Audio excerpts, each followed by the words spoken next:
दोनों आंखें बंद। आदि में तीर्थंकर प्रभु आदिनाथ मुनिनाथ, आदि व्याधि अगमग मिटे तुम पद में मम मात। चरण शरण है आपके तारण तरण जियाज, भवदधि तट तट ले चलो करुणा कर जिन राज। बोलिए बावन गजा के बड़े बाबा आदिम तीर्थंकर आदिनाथ भगवान की परम उपकारी संत श्रोमणी आचार्य गुरुवर विद्यासागर जी महामुनि राज की, पूज्य मुनि श्री 108 दुर्लभ सागर जी महाराज की।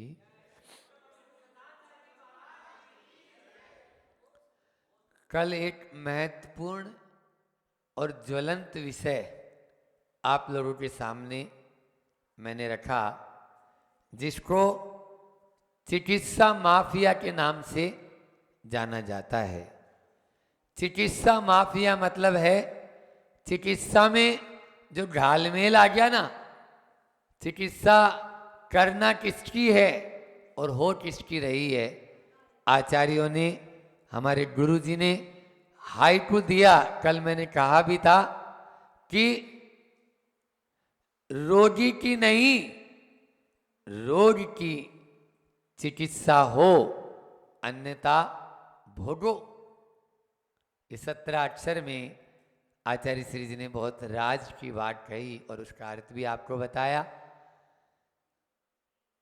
आयुर्वेद के शास्त्रों में और जैन आगम में एक शब्द आता है जो चिकित्सा माफिया के लिए ही है, और उसका नाम है प्रज्ञा अपराध। बोलो तो, प्रज्ञा अपराध। प्रज्ञा अपराध महाअपराध। चाहे चिकित्सक और रोगी हो, चाहे शिक्षक और शिष्य हो, चाहे माता पिता और पुत्र पुत्री हो, आज हर व्यक्ति इस प्रज्ञा अपराध के चंगुल में फंस रहा है। वो उसको बुद्धि तो मिली है, लेकिन उस बुद्धि को सही दिशा में काम न लेकर वो खुरापाती तिड़म बोलते हैं इसको, मारवाड़ में तिड़म, वो तिड़म लगाना चाहता है कि कैसे मुझे इसमें से ज्यादा फायदा हो जाए। वो फायदा भी काय का, केवल मात्र अर्थ का, बाकी सब नुकसान होने। धर्म का नुकसान होना है, स्वास्थ्य का नुकसान होना है, आपके जो है समाज का नुकसान होना है, राष्ट्र का भी उसमें हित नहीं है। लेकिन बस ये रोकड़ा, इसके पीछे आदमी हर कार्य करने के लिए एक तरह से मतलब वो लालायित हो जाता है, मजबूर नहीं बोलूंगा, वो उसके पीछे ही लगा ही रहता है दिन रात, जैसे तैसे कैसे भी बस पैसे आ जाएं। इस प्रकार से हमने यह आहार विज्ञान की स्वास्थ्य सप्ताह प्रवचन माला में आहार विज्ञान के बारे में समझा कि किस प्रकार से आज आपको हम, आपकी भोजनशाला होती है ना, जिसको आप लोग आजकल इंग्लिश में किचन बोलने लगे, क्योंकि वहाँ किच किच ज़्यादा होती है। जहाँ किच किच होए वो किचन, ऐसे उस किचन में लेके चलें, लेकिन मैं उसको रसोई घर बोलूँगा। और वो रसोई घर नहीं है, वो आपका चिकित्सालय है। कल मैंने कहा था रसोई घर नहीं, चिकित्सालय है। और वही नहीं, अग्नि देवता का वास है। उसमें जो आपको मिल रहा है वो प्रसाद मिल रहा है, प्रसाद मिल रहा है। ऐसे उस अग्नि देवता के वास और रसोई घर में कैसा होना चाहिए हमारा रसोई घर। आदमी टॉयलेट तो बहुत साफ रखता है, कई जगह देखो आप, उसका जो बाथरूम घर है उसमें तो बिल्कुल टाइल्स वगैरह, चिकन और लाइटें और बिल्कुल हेल सब चीज़ें ऐसी चिकन रहता है कि चकाचक जिसको बोलते हैं। और लोग उसमें कई बार बैठना भी पसंद करते हैं कि हाँ थोड़ी देर यहीं बैठे रहो।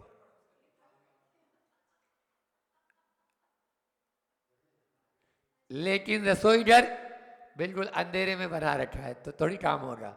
सबसे पहला है हवादार हो और प्रकाश वहां पर पहुंचे। हमारे यहाँ जैन आगम में एक शब्द आता है आलोकित पान भोजन।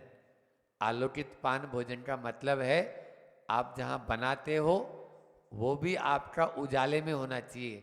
आज लाइट में बनने लगा। मैं कई बार चौकों में देख लेता हूँ, अब क्या बोल नहीं सकते। उस समय लाइट जल रही है और आहार बना रहे हैं, रात्रि भोजन का दोष लगेगा मुनि महाराज जी को भी और बनाने वालों को भी। यदि मुनि महाराज ऐसे चौके में आहार ले रहे हैं तो उनको तो दोष लगेगा ही। इसलिए आपने देखा होगा हम तो सबसे पहले चौका देखते हैं कि तुमने बनाया कहाँ पे।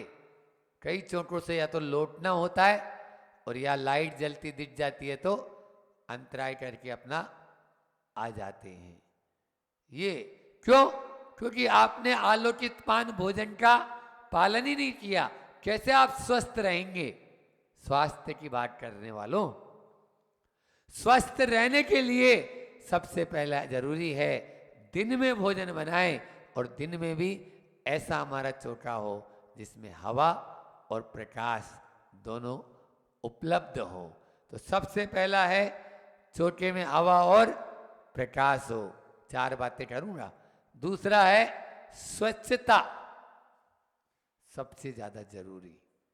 चौका एक ऐसी जगह है जहां पर स्वच्छता होनी बहुत जरूरी है, शुद्धि होनी जिसको बोले। पुराने समय में सीधे सीधे चौके में किसी को प्रवेश नहीं मिलता था। बच्चे तो जा ही नहीं सकते थे। महिलाएं, पुरुष भी नहीं घुसते थे। ये और बता दें, केवल महिलाएं भी वो महिलाएं जो शुद्ध वस्त्र पहनी हुई हैं। अभी कोरोना ने सिखा दिया था आप लोगों को कि बाहर जाके आए हो तो कपड़े बदल। कौन कौन से भीट किया आया है, कौन कौन से छिड़किया आया है, कपड़े बदलो तब अंदर घुसो। ये बिल्कुल सही था, क्योंकि आपको इन्फेक्शन फैल जाएगा, है ना। इन्फेक्शन होता है ना। आप देखो चौके में हर कोई व्यक्ति घुस जाएगा तो बाहर के कपड़े, आज तो हो ही रहा है, बाहर की महिलाएं उन्हीं कपड़ों में बेडरूम पे जा रही है, गद्दे पर बैठ रही है और उन्हीं कपड़ों में चौके में छू रही है। अब क्या होगा? बीमारी का घर होगा या नहीं होगा? बोलो। एक उदाहरण सुना के अपनी बात को, स्वच्छता का कितना प्रभाव पड़ता है कि एक डॉक्टर दंपति थे और वो डॉक्टर दंपति के जो महिला थी, उस महिला को वोमिटिंग होना शुरू हुआ। मनीष जी सुन रहे हो? जो भी खाएं उल्टी हो जाए, जो भी खाएं। सारे डॉक्टरों को दिखा लिया, खुद डॉक्टर था, बड़े बड़े डॉक्टरों को दिखा लिया। देश में ही नहीं विदेश में भी जांचें हो गई, कुछ भी नहीं है, कोई भी चीज पकड़ में नहीं आई। बेंगलोर के डॉक्टर दंपति, ये भी स्थान भी बता दिया मैंने, हकीकत बता रहा हूं। जब गुरु चरणों में आए तो उन लोगों ने से पूछा तो बताया कि उल्टी होती है, जो भी खाते हैं कुछ भी अंदर में ग्रहण नहीं हो पा रहा है और कैसे करें। तो बोले आपके यहाँ शुद्धि अशुद्धि का विवेक करते हैं? बोले वो काय की शुद्धि अशुद्धि? बोले 3 दिन महिलाएं जो अशुद्ध में हो जाती है तो उसमें चौके में जाते हैं। बोले हाँ, इसमें क्या है, ये तो एक नेचुरलिटी है। जैन डॉक्टर दंपति वो बोल रहे हैं ये तो स्वाभाविक है, प्रकृति है, प्रकृति के माध्यम से ये ऋतु जब आता है तो उस समय ऐसा होता है, महावारी। बोलो। तब उनको समझाया आपका घर अशुद्ध है और आप जो खाएंगे वो बाहर होगा। घर भर के जितने बर्तन भांडे बासन जो भी हैं सबको बाहर निकाल के सारे डबला डबली सब दाल वाल जितने सूखे आइटम गीले आइटम सब पूरा रसोई घर खाली करो, उसकी पुताई अच्छे से रंग रोगन आदि करके और फिर आप वापस से शुद्धि अवस्था में सब सामान को रखो और फिर उसके बाद में बताना कि क्या होता है। आप लोग यदि यकीन नहीं मानोगे, उस घर में जिसमें वो महिला कुछ भी खा नहीं पा रही थी, बस वही शुद्धि का पालन किया, पुनः पूजा की चूल्हा देवता की, और उस चूल्हे को थोड़ा सा वहाँ पर भोग लगाया और अपना अग्नि के माध्यम से फिर से जो अग्नि प्रज्वलित हुई, जठराग्नि भी आपकी प्रज्वलित हो गई और उसको जो भी खाए वो सब हजम होने लगा, हजम होने लगा। क्यों? क्योंकि वहाँ रसोई घर में अशुद्धि हो चुकी थी। और जो आजकल की विज्ञान है वो इसको मानती नहीं है, लेकिन मानना पड़ता है। जब प्रकृति उल्टी हो जाती है ना, तब अपना आप ही उसको सुलटी बात समझ में आने लगती है। तो यहाँ पर स्वच्छता का सबसे पहले ध्यान दें। आप लोग चौके की स्वच्छता आज बची नहीं है। इस चौके की शुद्धता और स्वच्छता को आप फिर से वापस बरकरार करें। पहले दहली होती थी, उस दहली के पार किसी को नहीं जाना मिलता था। रोटी ऐसे थाली बाहर में रख दी, आज का व्यक्ति तो बोलेगा क्या भंडी चमार समझ रखा है क्या, जो रोटी डाल के और बाहर रख दी। लेकिन ये इन्फेक्शन से बचने के लिए, शुद्धि के लिए ये अनिवार्य है और इसके बिना शुद्धि का पालन हो नहीं पाएगा। दूसरा है सामूहिकता, आज खत्म होती जा रही है। पहले दौरानी जिठानी ये सब मिलजुल कर बनाते थे और खाते थे। आज सबके अपने अपने सेपरेट। अरे वो तो छोड़ो, दो भाई बहन हैं वो भी अलग अलग हो गए, और पिता पुत्र है, पिता का भोजन अलग, पुत्र का भोजन अलग बन ही रहा है। और पूरे रिश्ते खत्म होते जा रहे हैं। सामूहिकता जहां होती है वहां भोजन में मिठास होता है, और जहां पर सामूहिकता यानी एक दूसरे के दिलों में दूरियां होती है, वहां भोजन में भी खटास आना शुरू हो जाता है। आप देखिए, थोड़ा सी बात कोई बात मन मुटाव हो गया, बस हम अलग रसोई करेंगे। ये नहीं, आज भी राजस्थान के आप कुछ गांवों में जाओ, 50-50 लोग एक चूल्हे में भोजन कर रहे हैं। अजमेर में एक परिवार, वहां पर 50 से भी ज्यादा मेंबर हो चुके हैं और एक चूल्हे पे भोजन बनाते हैं। बड़नगर में टोनिया परिवार बोल रहे हैं, आज 135 लोगों का। आज यदि मान लीजिए किसी के घर लड़की देखने जाओ और लड़का वाला है, तो पहले वो लड़की वाला यही पूछता है घर में कितने मेंबर हैं। सबसे पहले यही पूछता है घर में कितने मेंबर हैं। कोई बोल दे कि हम 10 लोग साथ में रहते हैं, बोले बाहर निकलो, क्या मेरी बेटी कोई रसोईया है क्या जो 10 लोगों का भोजन बनाएगी। वो पहले माँ ही 10 बेटे पैदा करती थी। 10 बेटा बेटी एक माँ के होते थे। आज मानसिकता तो देखो आप, लो यहीं बैठी है, बोलो 12 पूरे 1 दर्जन क्या है। ये एक भारतीय परंपरा थी जिसमें रिश्ते और नातों को बहुत महत्व दिया जाता था और प्राकृतिक रूप से संयम का पालन करते थे। आज ऑपरेशन करा लेते हैं, अन्य अन्य और यानी जो है ना परिवार नियोजन के साधनों का उपयोग करते हैं और उसके माध्यम से कितना पाप कमा रहे हैं। संयम तो रखेंगे ही नहीं। बिना ब्रेक की गाड़ी, कल बोला था, बिना लगाम का घोड़ा और बिना अंकुश का हाथी चला रहा आदमी, चला ही रहा है। ये संयम ये थे ही नहीं। पहले तो यही था संतान जितना होना होगा ना, आप क्यों उसमें बाधा बन रहे हो, आपने क्यों उसको रोक दिया।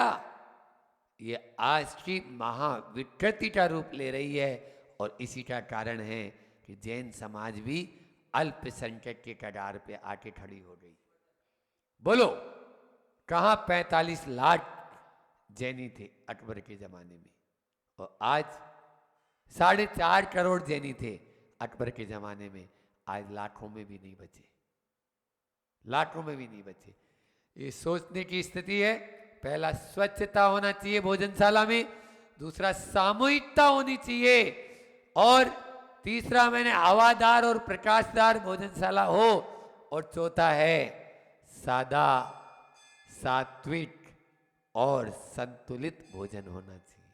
भोजनशाला उसी को ही कहेंगे जिसमें सादा भोजन हो, सात्विक भोजन हो और शाकाहार का प्रयोग हो। जिस भोजनशाला में मांसाहार यदि रखा हो या फास्ट फूड, डब्बा बंद चिल्ली सॉस, टमाटो केचप, इनकी बोतलें रखी हो, तो क्या वो भोजनशाला कहलाएगी? बोलो क्या वो भोजनशाला है? मैं आपसे पूछना चाहता हूं, बोलो ना। नहीं है। टमाटर रखा है तो भोजनशाला है, और टमाटर का वो एक बोतल रख दी लाके। अब कब बनाई, कौन ने बनाई? भंगी चमार ढोम मेहतर, उसमें नाक भी डाल रखी है, तो आपको क्या मालूम है? आप तो क्या जायका आ रहा है। बोलो कहां से ये, आप इसको समझो तो पढ़े लिखे लोग हो आप सब। यहां पर जितने भी बच्चे बैठे हैं, ऐसा तो नहीं है कि कोई अंगूठा छाप है। आपसे अच्छा तो वो गंवार अच्छा था जो वो खेत में काम करता था और आके पूरे पांव और हाथ अच्छे से धोता था और शुद्ध भोजन करता था। दाल रोटी भात छाछ, ये हमारा भोजन था ना। इस भोजन को अपन भूल चुके। दूसरी बात, डिब्बे हमेशा बंद रखें, प्लास्टिक के डिब्बे नहीं रखें, चांदी के सोने के डिब्बे रखें। यदि नहीं पैसा है तांबे के डब्बे रख लेना, लेकिन प्लास्टिक के डब्बे, सूखा आइटम भी रखा है, कैंसर का प्रबल कारण है। अरे आपको कैंसर हो जाएगा, आप तो अस्पताल में चले जाएंगे। महाराज को कैंसर होएगा तो महाराज कहां जाएंगे? सोचो, विचार करो। आप प्लास्टिक के डब्बे में दाल रखे हैं, प्लास्टिक के डब्बे में आटा रखे हैं, प्लास्टिक के डब्बे में आपने रॉ मटेरियल रखा हुआ है, और उसका आप तो पढ़े लिखे हैं, स्वयं देख लो कि प्लास्टिक कैंसर का कारण है या नहीं है। मेरी बात पे विश्वास मत करो, मैं झूठ बोलता हूं। लेकिन आप लोग कॉलेज में पढ़े हुए हो, आप विद्यालय में पढ़े हुए हो, और नहीं पढ़े हो तो मोबाइल तो रखते हो जेब में। किस लिए? वो उस मोबाइल में देखो, ये कैंसर का प्रबल कारण है। और आज 2025 तक आते आते 3 आदमी में से 1 को कैंसर होगा। ये विज्ञान बोल रही है, साधु नहीं। साधु तो ये चाहता है 1 को भी कैंसर ना हो। इसलिए ऐसा मुझे बोलना पड़ रहा है और प्रवचन भी करना पड़ रहा है कि भाई अपन बच जाएं। लेकिन विज्ञान ने आज के 5 साल पहले 2017 में ये घोषणा कर दी थी, जब हम लोग भोपाल में थे। उस समय पेपर में आया था, कटिंग रखी हुई है मेरे पास में, अंदर देखना चाहो तो, कि 3 में से 1 को होगा कैंसर 2025 तक। क्या हालत हो रही है? सुधर जाओ, सुधरना चाहो तो, अन्यथा हम तो अपना समाधि के लिए तैयार रहते ही हैं हमेशा ही। जो भी होगा, हम लोग डरते नहीं कि कैंसर हो जाएगा तो क्या करेंगे, कुछ नहीं करेंगे। घर छोड़ा है तो किसके लिए छोड़ा है? कुछ भी बीमारी हो अस्पताल में नहीं जाना है, वो तो नरक का द्वार है। इसलिए I am ready for every time, every time. इसलिए तैयार रहो।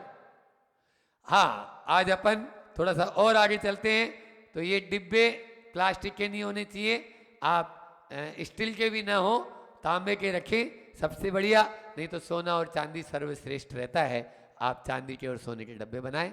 आपके पास पैसा खूब है अस्पताल में देने के लिए, आपके पास पैसा खूब है अस्पतालों में देने के लिए। जब डॉक्टर आपको 1 लाख रुपए 2 लाख रुपए का बिल बना के दे देता है, तुरंत जाके जमा करा देते हो, आराम से 1 लाख 2 लाख में आपके चांदी के बर्तन बन जाएंगे, चांदी के डब्बे बन जाएंगे आराम से। सोचने की जरूरत नहीं है, मत सोचो, समझ में आ रहा है। लेकिन बस वो पैसा हम अपने घर में ही देंगे, और जिस दिन बेचोगे, अगर घर में गरीबी आ गई, जिस दिन बेचोगे फिर से आपको पैसा मिल जाएगा। प्लास्टिक वाला तो प्लास्टिक भी नहीं खरीदेगा। वो भोपाल के अंदर कूड़ा करकट का जो पहाड़ बन गया एक अपने भानपुर में, जितना बड़ा एक क्षेत्र है 52 गजा, उससे भी ज्यादा दूरी में और कम से कम 50 तल्ला ऊपर ट्रक जाते हैं उस कूड़ा के ऊपर। काय का ढेर है? प्लास्टिक का। आग भी नहीं लगा सकते, नहीं तो वो जहरीली गैस पूरे भोपाल को बीमार कर देगी। पहले एक कांड हुआ है, दूसरा कांड और हो जाएगा, भोपाल गैस कांड। चलो तो आगे चलते हैं। एक थेरेपी आज आपको लेके चलता हूं, किचन थेरेपी, है ना। बहुत सारी थेरेपी आप लोग जानते हो, है ना, यहां पर। लेकिन मैं किचन थेरेपी नाम ने देके उसको भोजनशाला थेरेपी बोलो ना, या आहार विज्ञान। सबसे बड़ा विज्ञान, सबसे बड़ा ज्ञान आहार विज्ञान। आपकी मसालदानी में है सारी बीमारियों से लड़ने की शक्ति। अब रसोई घर में भी मसालदानी में आ जाओ। मसालदानी में क्या होता है?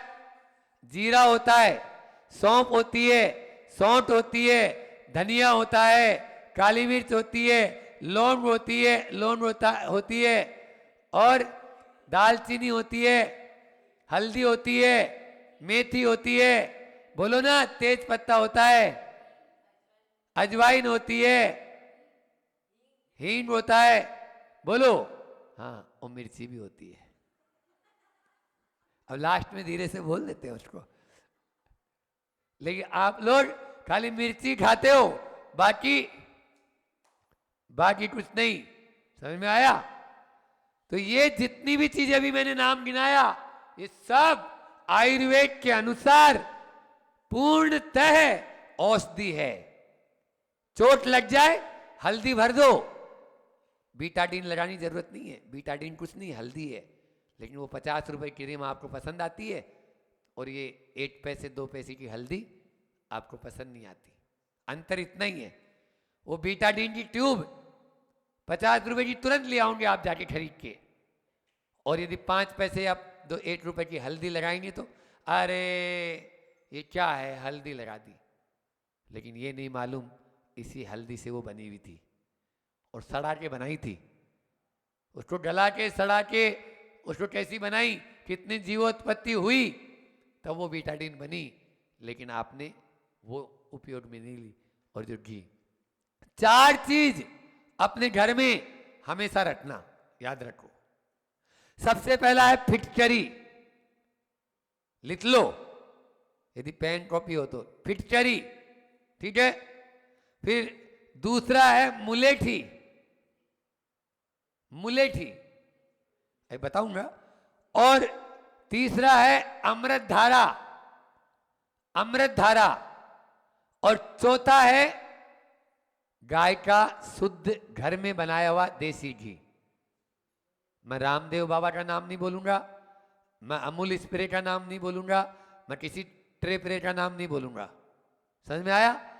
घर में देसी गाय का शुद्ध देसी घी, नहीं तो जर्सी गाय का बना लोगे तो और वो कैंसर का कारण हो गया। गुजरात से बैठे हुए लोग हैं यहाँ पे, ईडर वाले भैया लोग। गुजरात सरकार ने जर्सी गाय के ऊपर बैन लगाया था, कभी याद हो तो। आज भी बैन है गुजरात में। जर्सी गाय का दूध कैंसर का प्रबल कारण है, दूध और कैंसर का कारण, क्योंकि वो गाय है ही नहीं ना, वो सुअर की औलाद है।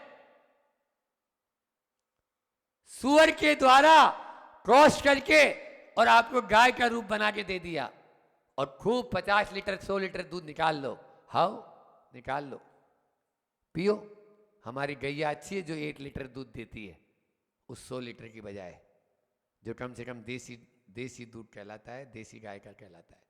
इसलिए ये कभी भी आप जो हॉलिस्टाइन और ये आपके जो जर्सी कभी भी प्रयोग नहीं करना, ये A1 दूध कहलाता है। A1 दूध लेने योग्य नहीं, A2 दूध लेने योग्य होता है। A2 दूध हमारे लिए अपने लिए उपयोगी है, गुणकारी है। तो ये चीज़ें, ये भी आपको सब मिल जाएगा मोबाइल पे। कल हमने एक पुस्तक जो भिजवाई थी, उस पुस्तक में स्वदेशी चिकित्सा जो राजीव दीक्षित जी चले गए, और राजीव दीक्षित की उस पुस्तक में पूरा दिया हुआ है कि किस प्रकार की गाय का दूध लेना है, कैसे लेना है। तो इन 4 चीज़ों को, फिटकरी सबसे बड़ा एंटीसेप्टिक, सबसे बड़ा कोरोना का भूत उतारने वाला, सर्दी जुकाम खांसी सब में काम आने वाली फिटकरी, बुखार में काम आने वाली फिटकरी। आप मुलेठी, खांसी हो जाए मुलेठी, सब में थोड़ा सा आप मुलेठी की फांकी लें, आप देखो कैसे है नहीं आपका है नहीं जो है बढ़िया रहता है। तो मुलेठी, फिटकरी, देसी गाय का घी घर में बनाया हुआ, और एक क्या बताया था, अमृत धारा। ये 4 चीज अपने रसोई घर में हमेशा रखो। अपनी प्राथमिक फर्स्ट एड बॉक्स इसी को बोलते हैं, हर चीज में काम आएगा। आपको बताएं एक और, अभी जो कैंसर जो मैंने बोला था, कैंसर का आज कल मैंने बताया था, कौन कौन सी चीज बताई थी कल, एक मेथी, एक बबूल की फली, पातला, और एक चीज और बताई थी। 3 चीजों के बारे में बताया था, और आज भी 3 के बारे में आज लेते हैं अपन। हाँ, बाजरा, बाजरा के बारे में बताया था, बाजरा, मेथी और बबूल की फली। आज है अपना कैंसर का जो सबसे बढ़िया तरीका घर में, एक कैर, आपने नाम सुना होगा, कैर आता है, कैर, जैसे ये आपका बैर आता है ना, ऐसे कैर भी आता है, ठीक है, छोटा होता है। वो कैंसर का दुश्मन है। कैंसर को यदि दूर भगाना चाहते हो या अपने पास में बुलाना नहीं चाहते हो, तो प्रतिदिन कैर, थोड़े से कैर रात में भिगो दो। कड़वे होते हैं लेकिन डरना नहीं, जब पारना करनी होती है ना, तो उसी से कराई जाती है। उनको रात में भिगो दो, सवेरे उसका पानी पी लो, और जो बचे हैं कैर उसको थोड़ा सा फ्राई करो, और उसकी लौंजी या सब्जी बनाओ, अच्छा उसमें थोड़ा सा खारक छिवारा थोड़ा सा बना के डाल दो, और अच्छा उसको बना के आप खाओ। कितना सुंदर, कितना अच्छा लगेगा, कैंसर आपका खत्म हो जाएगा। दूसरा, अस्थमा। अस्थमा के बारे में बताता हूं। बड़ी इलायची, डोडा इलायची, जिनको सर्दी जुकाम बार बार रहता हो, डोडा इलायची को सेक कर पाउडर बनाकर आप एक डिबिया में रख लो, और गाय के दूध की मलाई, उस मलाई को साथ में उसको मिलाओ और चाट लो। आपका कैसा भी अस्थमा हो ठीक हो जाएगा।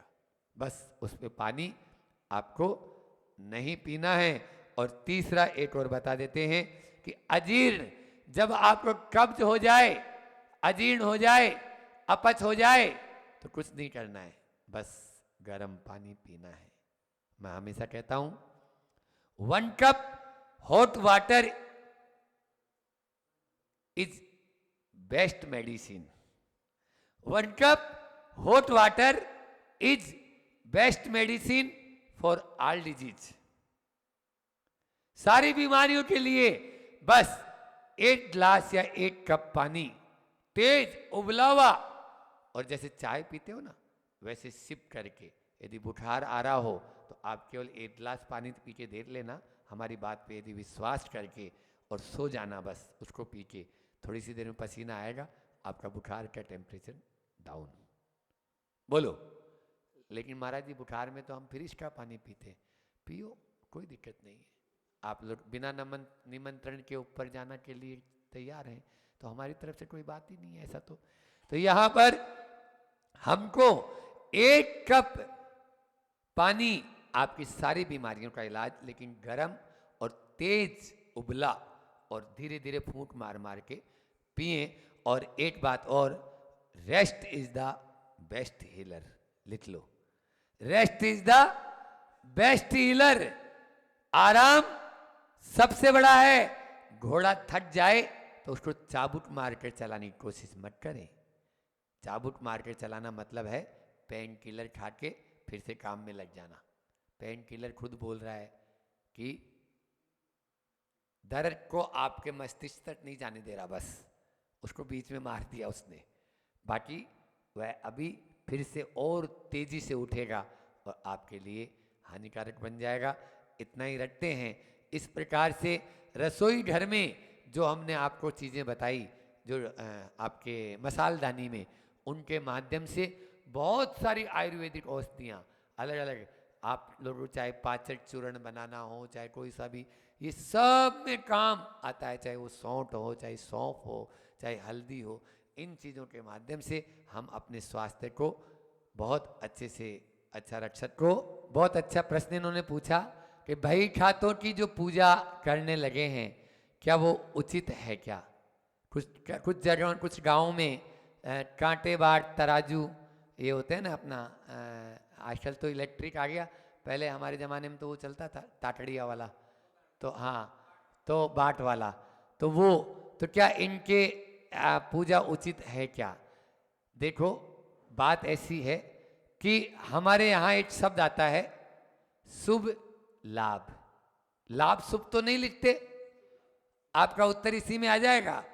एक तरफ लिखते हो पहले शुभ और दूसरी तरफ लाभ। बिना लाभ के भला नहीं होगा, लाभ का उल्टा ही तो भला होता है ना। लाभ है भला, आचार्य श्री जी मूठ माटी में कहते हैं। तो भला चाहते हो तो लाभ जरूरी है, और लाभ चाहते हो तो शुभ जरूरी है। शुभ के साथ आपको लाभ होना चाहिए। लेकिन आज क्या है, वो केवल कांटे बाट तराजू या बही खाता इन्हीं में उलझ चुका है। इनकी पूजा नहीं कर रहे, इनके माध्यम से, मतलब भगवान के माध्यम से हम भगवान की साक्षी में ये संकल्पित होते हैं, हे भगवान मेरे से कभी भी अन्याय अनैतिक तरीके से कोई पैसा मैं न कमाऊं। मैं जो भी कमाऊं मेरी कमाई का कमाऊं, जो मैं अपनी मेहनत कर रहा हूं उस मेहनत का मुझे फल मिले। इसी भावना के साथ में मैं श्री श्री श्री उस बही में लिख रहा हूँ। इसी भावना के साथ में मैं शुभ लाभ लिख रहा हूँ। इसी भावना के साथ में मैं कांटे बाट में कभी डंडी नहीं मारूं। बढ़िया आदमी होता है वो डंडी लगाने में रहता है, तो वो उस पे मोली बांध रहा है। वो मोली इस संकल्प के साथ बांध रहा है कि मैं कभी भी इसमें कमती बेसी न करूं। हमारे यहाँ पे आता है हीनादिक मानोन्मान रूपक व्यवहारा प्रतिरूपक व्यवहारा। इस चोरी के 5 अतिचार जो होते हैं उनमें ये सारे आपके प्रश्न का उत्तर है कि इन 5 अतिचारों से हम बचें। और वो तभी होगा जब आप हीनादिक नहीं रखोगे अपने पैमाने को। अब मीटर कपड़ा नापते समय आपने मार लिया कपड़ा तो गड़बड़ हो गई ना। तो ये सब संकल्पित होते थे। ये भगवान की साक्षी में वहाँ पर जो भी तस्वीर रखी है या मंदिर में अपन गए तो वहाँ दीपक, लेकिन हमारे यहाँ वीतरागी देवी देवता सच्चे देव शास्त्र गुरु की ही पूजा बताई और किसी की पूजा नहीं बताई है। इसलिए ये सब जो हम लिखते हैं करते हैं, ये संकल्प लेना है उन वीतराग प्रभु के सामने कि भगवान मैं कोई भी गलत काम नहीं करूँगा। कहते हैं एक जो है हाइकू सुना के अपनी वाणी को विराम करता हूँ। आचार्य श्री जी का हाइकू है, कड़वी दवा 5 अक्षर हैं। कड़वी दवा उसे अच्छी लगती जिसे आरोग्य पाना। कड़वी दवा उसे अच्छी लगती जिसे आरोग्य पाना। जो स्वस्थ होना चाहता है उसके लिए वह कड़वी दवा भी बहुत अच्छी काम करती है, और दवा कड़वी ही काम करेगी। आप देख लीजिए, कुनेन होती है ना, कुनेन की छाल, वो कितनी कड़वी होती है। बिल्कुल, कुनेन जो पेड़ होता है तो उसकी छाल जो होती है वो कड़वी होती है, लेकिन वो बुखार को उठारी। और एक आता है आपके चिरायता, हाँ, 10 बार खाया रायता, अब खा ले चिरायता। 10 बार खाया था तूने रायता, अब खा ले चिरायता, तभी तेरा स्वास्थ्य ठीक होगा। अन्यथा मीठा मीठा खा खा के तो डायबिटीज के कई पेशेंट हो चुके हैं, तेरा नंबर भी उसी में आने वाला है, ना आए इसके लिए कभी कभी मेथी, चिरायता, कैर, ये कड़वी चीज़ें भी खाना शुरू करो, ताकि हम इन सब बीमारियों से अपने आप को बचा सकें। आपका समय पूरा हो चुका है। बोलिए अहिंसा परमो धर्म की, आचार्य गुरु और विद्यासागर जी महामुनि राज की।